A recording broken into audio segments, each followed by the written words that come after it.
tonight. McKnight tonight. Wrong again. McKnight tonight. McKnight tonight. I've seen that since university. Funny insightful interviews from a Washington to some McKnight tonight. McKnight tonight. McKnight tonight. Here comes McKnight tonight. Welcome to McKnight Tonight. Now, here's Rob McKnight. Good evening, Australia. Welcome to McKnight Tonight, where we call out the nonsense and spotlight the real shame before your coffee even cools or your alcohol gets warm. Whatever you're drinking. I'm Rob McKnight, live from the garage you thought TV had left behind. And guess what?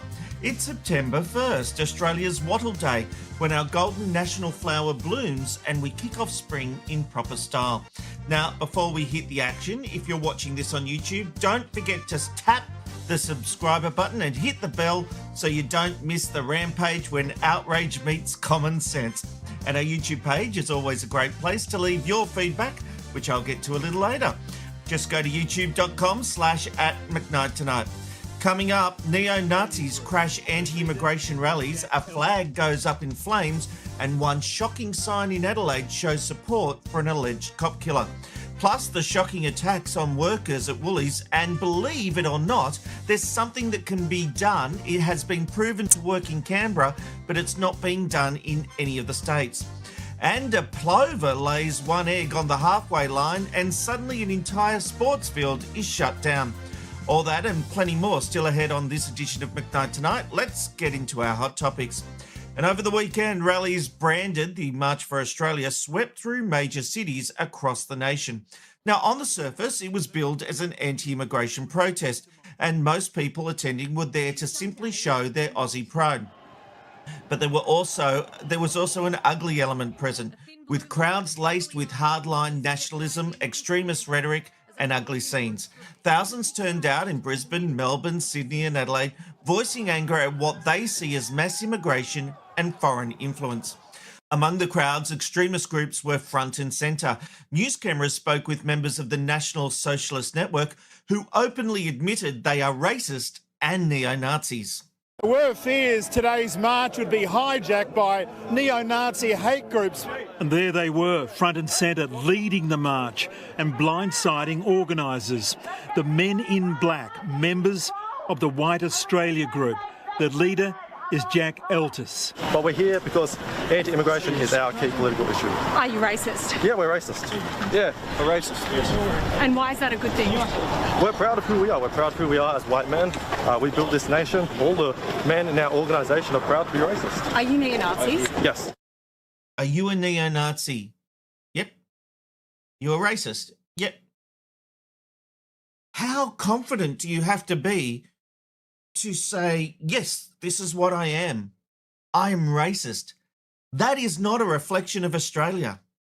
And that is not why most protesters went to these events around the country. Because most of these protesters aren't Nazis or white supremacists. In fact, take a look at these scenes in Adelaide when protesters turned on a member of the Nationalist Socialist movement who had tried to spew his hatred to the crowd. If we question it, they call it hate. I do hate. That's right from him. You get out. You get out. Oh, shit. You get out. Enough, guys. Come on, we're not here for that. Come on. I know he hates. I know he hates. I hate that they're trying to replace us. What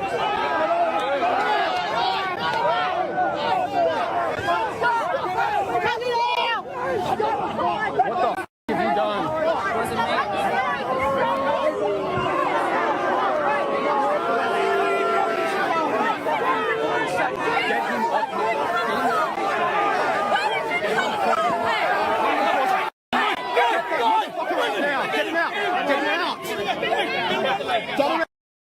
You know, I've seen other videos where people in the crowd are hearing these neo-Nazi people getting up and they're saying, that's not what we're here for. This is not what we're about.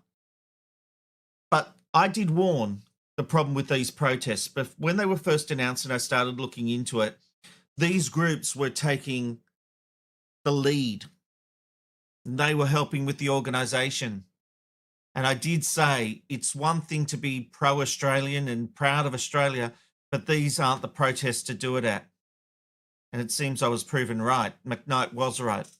Another flashpoint came when a pro-Palestinian demonstrator burned the Australian flag, vision that's gone viral and has been condemned as disgraceful by leaders, including Victorian Premier Jacinta Allen. Now, I don't understand how this is okay.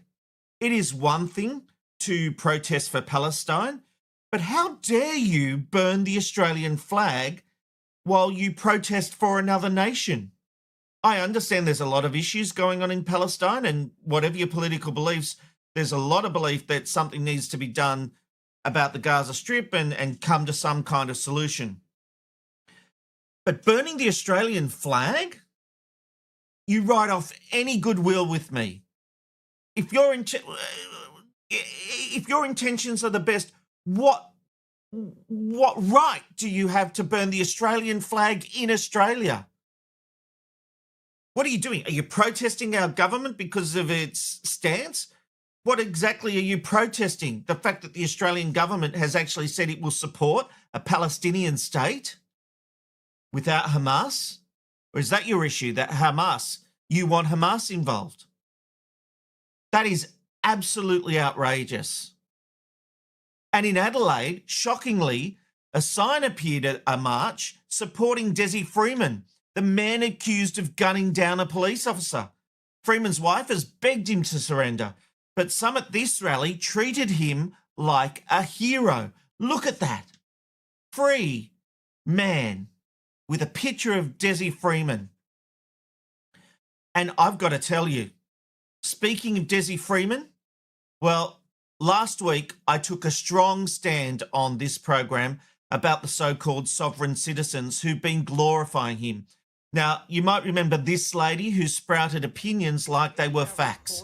And let me tell you, they did not hold back in their responses. My socials lit up with messages from people supporting Freeman and this lady. They insisted he is a political prisoner and called police the real criminals. Others accused me of being part of what they call a mainstream media cover-up. The rhetoric was filled with conspiracy theories, claims about hidden government agendas, false flags, and fantasies about common law courts. Now, I'll show you a handful of these responses. He is a hero, just like Ned Kelly, go Desi. This guy's a troublemaker, as in me. Go Desi, they wanted to hurt you, but you got them before they got you, mates, all because you arrested the corrupt judge and you had Andrews. People have had enough of this Stasi state, a government using censorship as a weapon, demonising people who fly Australian flags. We have tyrannical orders like FPOs where police can put anyone and no magistrate, judge or court can remove. Australia is going down a very dark and dangerous path. What is a sovereign citizen? As you cannot be a sovereign and a citizen, media liars and corrupt. The more you media are against the people, the more you are doing your own endings. How much do you get paid to say what you do? Well, nothing. How much do you think we get paid to say what we do? Judge for yourself who is being paid to say stuff. This clown, as in me, has no evidence for anything apart from pure slander. I'm far more scared of mainstream media than I am of someone making a factual TikTok video. It was a video with no facts, but anyway. Media are stupid. Sovereign citizens is not the right terminology. Sovereign or citizen. No body cam, no funerals, all bullshit. The trouble is media doing what we're told by the government reporters have lost their honour. At least we can spell, mostly. Isn't it time the mainstream media got stopped fighting for the corrupt government? Am I the mainstream media here? This is in reaction to my video. Am I the mainstream media? I literally do a show from my garage, but apparently I'm being paid off by the government. They can't dare think that someone who is sprouting their own opinions has a different view. And they say she's factual. She hasn't got one source for anything she says. And then people say she's allowed to have her own views. You can have views, but don't pass them off as fact. She said there is no body cam footage. And then she throws in the word allegedly. Well, where's that coming from? There's been no discussion, nothing by reporters, police, or anyone that there's no body cam footage. That is just something they're saying. And the body cam footage isn't going to come out until there's a court case. But here's the reality. Freeman is facing charges over the shooting of 2 police officers. No amount of sovereign citizen jargon, or whatever they want to call themselves, sovereign or citizen, changes that fact. Because here's where things get complicated. It's not like the police always cover themselves in glory. Have a look at this story that aired on ABC News 24 today. A warning, this next story contains distressing details as well as the name and images of an Aboriginal person who has died. The ABC has obtained a voice recording of a serving West Australian police officer laughing about the suicide of an Aboriginal prisoner in Kalgoorlie. In the private voice note, the constable admits she dismissed the prisoner's warning that he was going to kill himself and then laughs about the outcome. Linton Ryan's family are in mourning after the 31-year-old died in his prison cell in April. The Noongar Wongai Adyamatna man killed himself while on remand at the Eastern Goldfields Regional Prison. In the days that followed, a Kalgoorlie police officer sent a voice note to a friend. I interviewed a man the other day and he was like, I'm going to kill myself. And I was like, yeah, whatever. Put him in the cells. He went to prison the next day and then he killed himself. Lol. Don't tell anyone that. In a statement, WA Police says the officer has been stood aside following the ABC's inquiry. An internal affairs investigation has commenced, but it was not appropriate to comment further at this time. Yeah, they always make a statement once the media get onto it. And this is the same media that these citizens, can't call them sovereign, citizens, this is the media who they call corrupt and, you know, don't get to the truth. It's reporting like this that gets to the truth. I support the police. I don't support police officers like this that do this kind of crap. And that's the power of what we have in this country. You call the media government mouthpieces. Do you think the government wants this out? Do you think the police want this out? Whatever you think of the mainstream media, these stories exist because the mainstream media digs and reports and put resources into getting these stories. And yet I had people on YouTube and TikTok tell me that Desi Freeman is a hero. They're glad these police officers got shot. I don't care what your politics are. How can you support a man who has done these allegations or is alleged to have done these shootings and killed police? The police need to be held to account just like every citizen of Australia. No one is above the law. But if you are supporting someone that you believed killed 2 police officers, that's not Australian to me. That's not the community, the society that we've bred here. You're anti-Australian. And if these protests prove anything, it's how dangerous it is when fringe extremism and conspiracy culture mix with real-world violence. But what I do like is most Aussies support the idea of Australia first and protecting our ideals. The problem is when the message is overpowered by those fringe groups who don't believe in a fair go. They just believe white is right and Australia is better than that. I genuinely believe Australia is better than that. And these groups, I loved it when they got shouted down. I loved it when that guy got pushed off the stage. Because that's not what we're about. And you can try and take us down that path, but that's not who we are. We will stand up against the government. We will stand up against the police. But we will do it legally and we will do it with pure intentions, not just hatred. Australians believe in a fair go. And that's what I support as an Australian.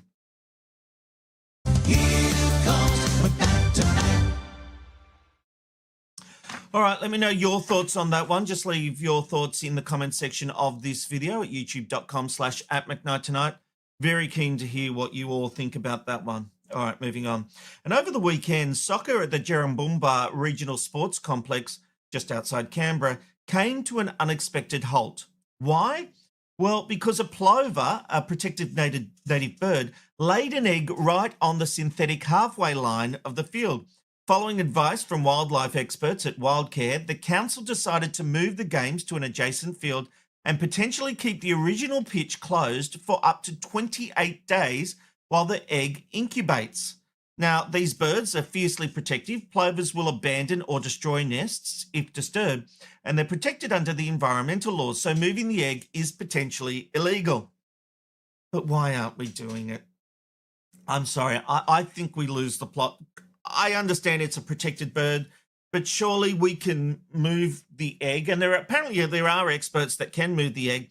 What I don't get is why haven't they been brought in and moved the egg? Okay, close it down. You want to do the right thing for 24 hours.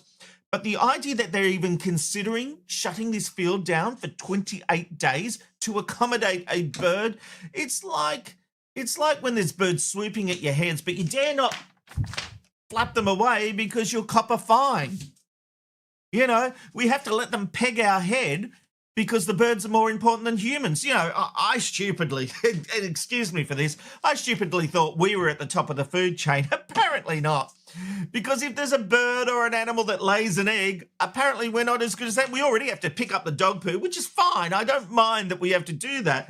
But Jerry Seinfeld has this old joke that if aliens came to Earth, they would think dogs are the top of the species because we pick up their feces.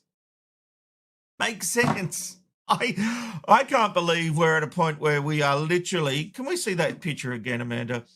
I can't believe we are at a point where literally bird lays egg and the world gets cancelled. That's where we come to that's where we are, and it absolutely does my head in. Pick up the egg, move it to the edge of the field. I just don't get why we're even allowing this to be a thing. It just makes no sense to me. Does it make sense to you? Let me know in the comment section. Jesus Christ.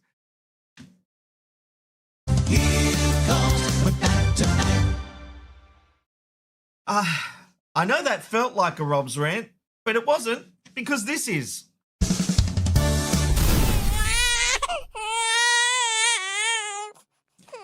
And I've got to say, the vision I'm about to show you is shocking, and it's hard to believe it's happening in shops all around the country.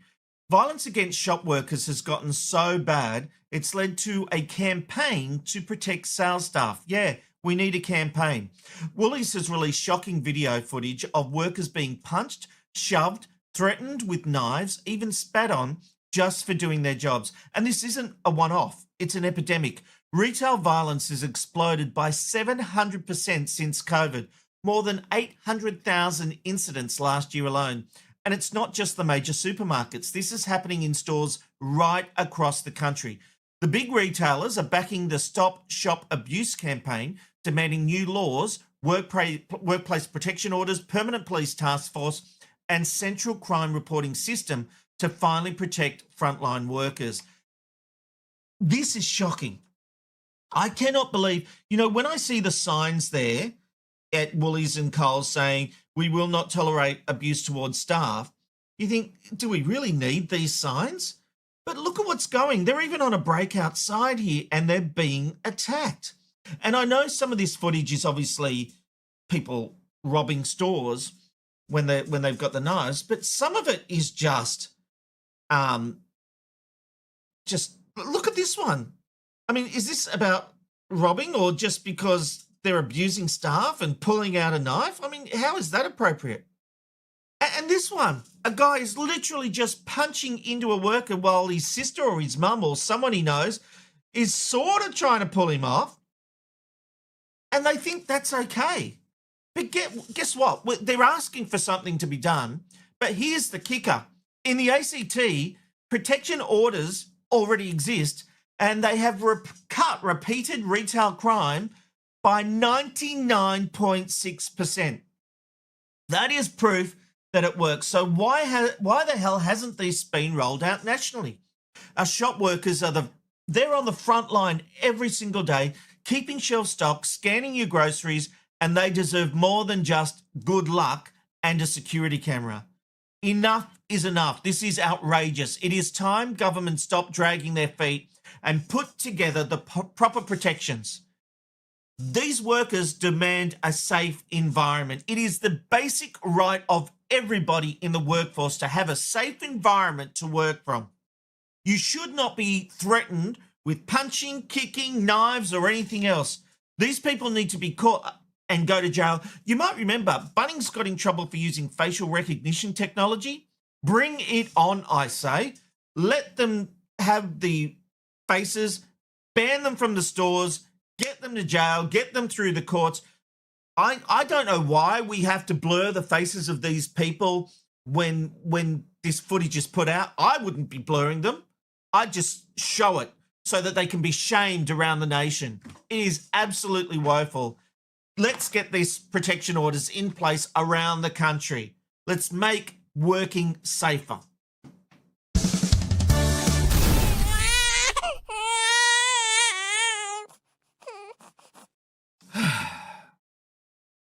Just does my head in. I'll be getting to your feedback very shortly on McKnight Tonight. And Colin Fassnidge from My Kitchen Rules is here. He'll be joining me for a bit of a chat. The episode has just gone to air, the first episode of My Kitchen Rules, so we'll be having a chat about that. And we might even fit in a back-end quickie if we've got time, although we're going a bit long, Amanda, so we'll see how we go. Amanda wants to go to bed. But first, let's have a random live shot of the day.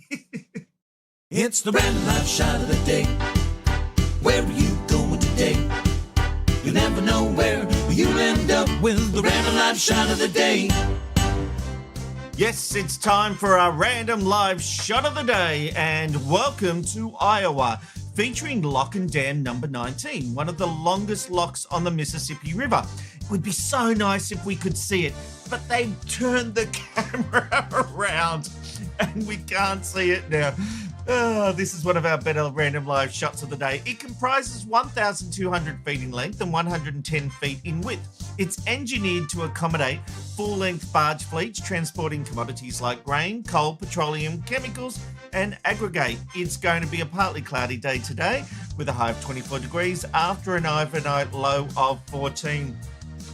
Maybe we should have gone back in time, Amanda, and had a look at the earlier shots because it doesn't look like much, although there is a sign saying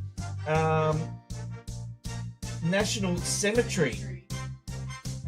Visit Iowa's only National Cemetery, 18th and biggest. I can't read what it says. Need my glass. Need the glasses. Hang on. 18th and biggest. I see. It's Keokuk, Iowa. With thanks of our freedom as you stand on sacred ground. Oh, very serious note. Well, I'm glad we did that. All right, let's take a look at some of the feedback coming through to McKnight Tonight.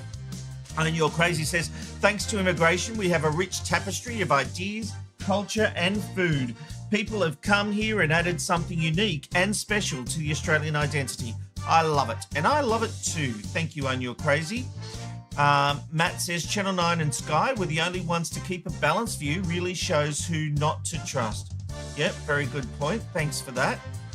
Thank you, Matt. Really appreciate it. Jacqueline says, yeah, if you hurt the egg... Oh, this is on the egg that was left in the middle of the field by a bird, the plover. Yeah, if you hurt the egg, they will haunt you for the rest of your life. I've seen someone move an egg from our backyard. Kids were getting swooped and all. The birds would never leave us alone after that. Jeez.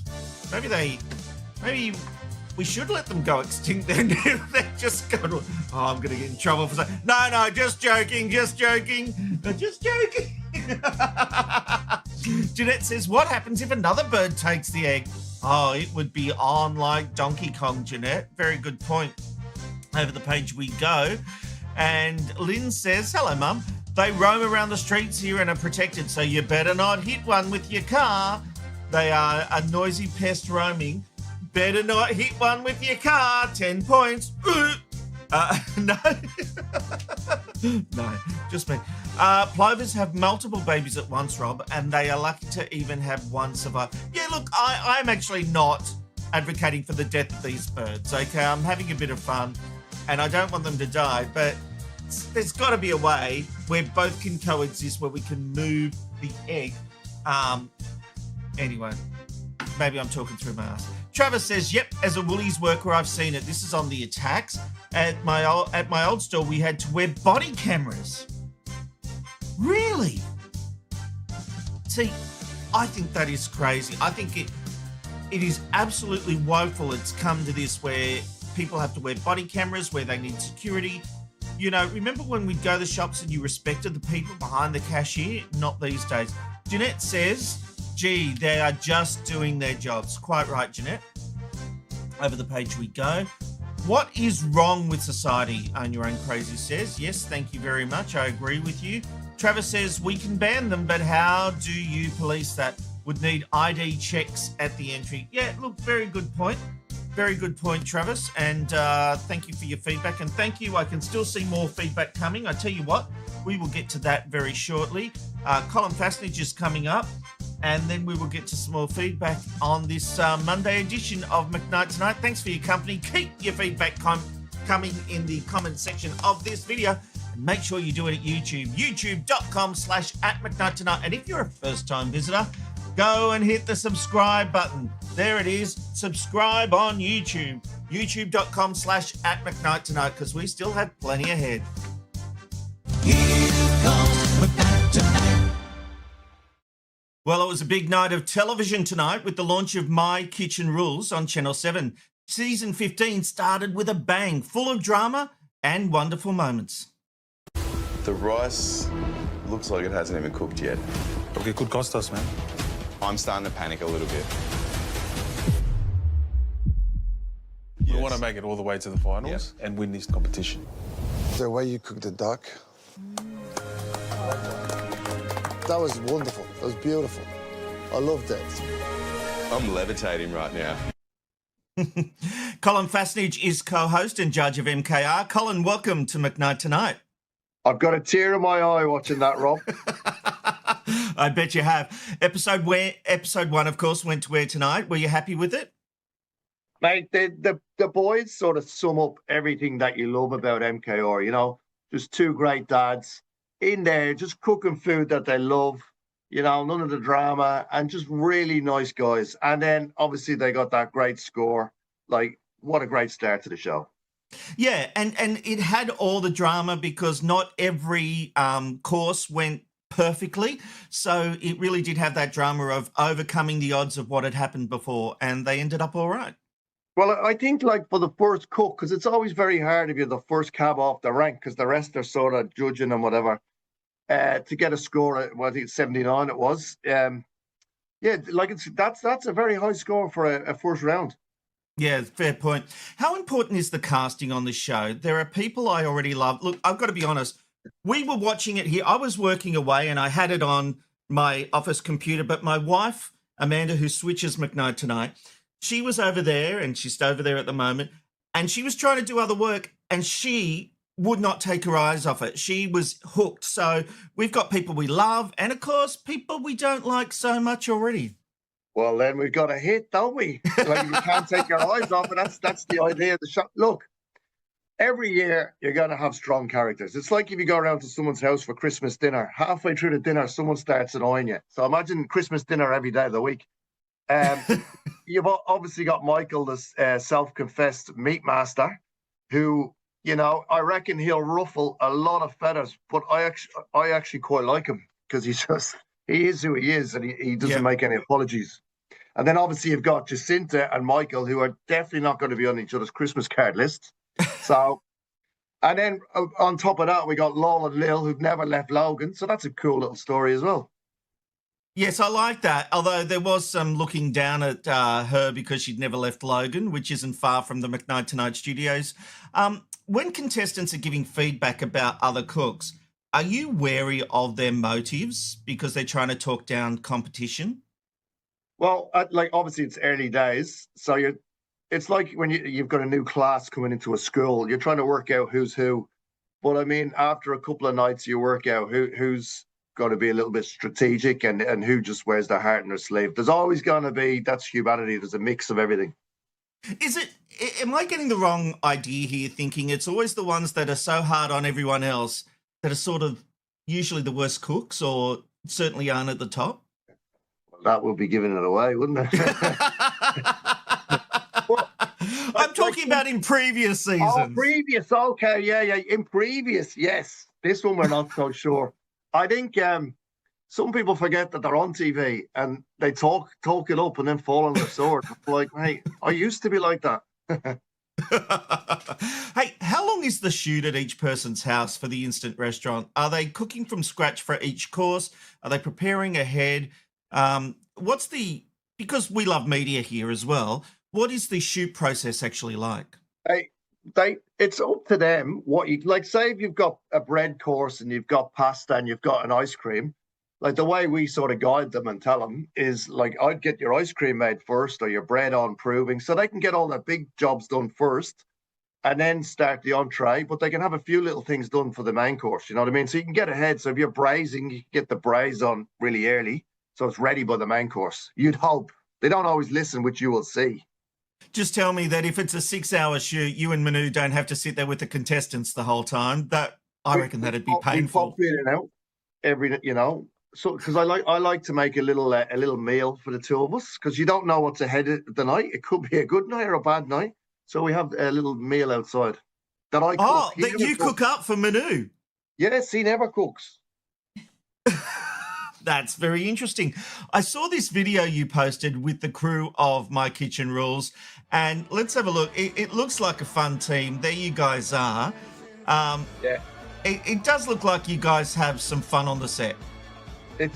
Mate, we go around the country, so, like, I don't know, maybe 3-4 times. We're 3 months on the road together. So all those people you see is 3 months on the road together.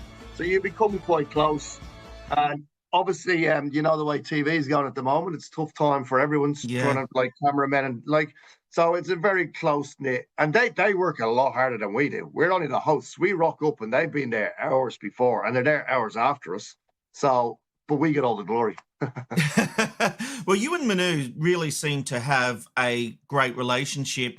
But you've been pretty frank about Aussie TV's misfires, like when MKR was launched against major events.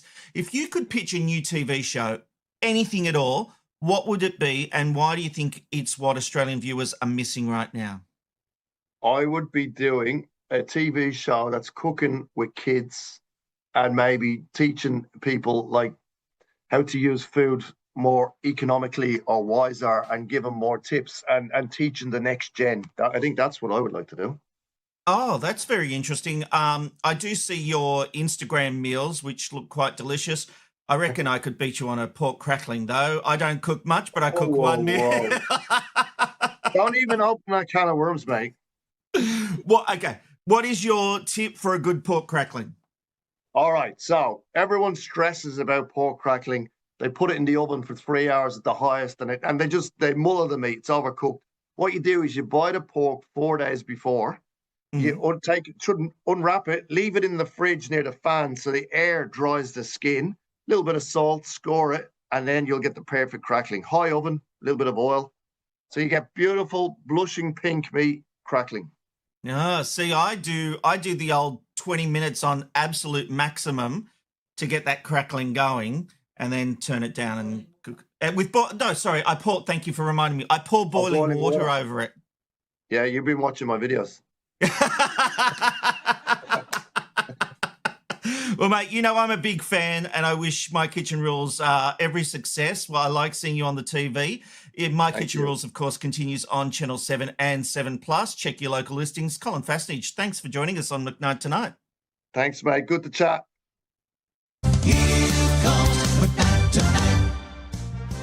Well, Amanda has taken us back in time. This was the shot I wanted to show you earlier as part of our random live shot of the day, but we'll call this, now it's time for our random earlier shot of the day.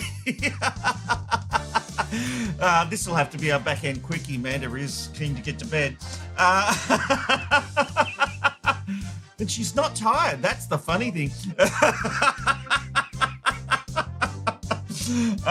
This is Keokuk in Iowa, and as I said, it featuring Lock and Dam number 19, one of the longest locks on the Mississippi River, comprising 1,200 feet in length and 110 feet in width. It's engineered to accommodate full-length barge fleets transporting commodities like grain, coal, petroleum, chemicals, and aggregate. So it's really, really cool because obviously it's how it goes in there, the water goes and it goes down lower and all that kind of stuff. So it's very, very cool. And this is to the left of the cemetery shot we had before. Oh, it's time for an ad. Our random live shot is going really, really well tonight. Yeah, come on, mate. Hey, can I just say, Beck, it is so good to see you back. I think you missed it. I did a big hello to you the day after you actually sent me some feedback right at the end of the show. I'd missed and didn't get to it. And then the day after, I hear that I saw you and I actually did a whole thing saying hello to you. So good to see you back. Anyway, let's get to some feedback that's coming through to McKnight Tonight. And Restoration Archive says, I tell you what, the ABC bias was so visible last night over the marches. The dribble those people create is shocking. You do get a sense at times that the ABC likes to play things a certain way. I'm a big supporter of the ABC, but I think that's a very fair point. Matt Pott says, time to adopt American store trespassing lifetime ban. Yeah, I couldn't agree more. Could not agree more, but as Travis said earlier, how do you police that? Own You're Crazy, does the McKnight Tonight kitchen rule? It certainly does. Thanks to me. Nothing to do with Amanda. Beck says, if we hear about McKnight turning into chopped liver tonight, we stand with Amanda. I do not doubt that at all. Restoration Archive says the problem with face recognition is they will end up using for marketing. If they bring it in, they need to stop that from happening. Yes, completely agree. All right, I've taken up enough of your time tonight. The random earlier shot of the day, that's what I called it, isn't it? We'll replace our back-end quickie. Would that work? It's the random earlier shot of the day. Where did we go earlier today? You never know where you'll end up with the random earlier shot of the day. Not quite the same, is it? All right, thanks for your company. We are back tomorrow with Media McKnight, and I am updating the Bob Catter story because I now have the full press conference. So Robbie Catter and Bob Catter have been making allegations that they were warning the journo, no, you need to stop. Well, I'll show you what really happened, and the spin has begun, but I will show you everything you need to know as part of Media McKnight. There's been a few movements in TV land today, which I will cover, and the industry is down in Canberra trying to get the government to agree to more, well, is it tax cuts or just money? So I'll have an update on what's happening down there, as there's a lot happening in the world of media. So don't miss Media McKnight tomorrow at 9 o'clock. As we stream. Members, if you have a paid subscriber of the YouTube channel, you will get early access as soon as the episode is delivered to YouTube. So I hope to see you then. But McKnight Tonight is live on Wednesday and again on Thursday. Tell your friends, tell your neighbour. We'll see you then. Thanks for your company. It's good night from McKnight.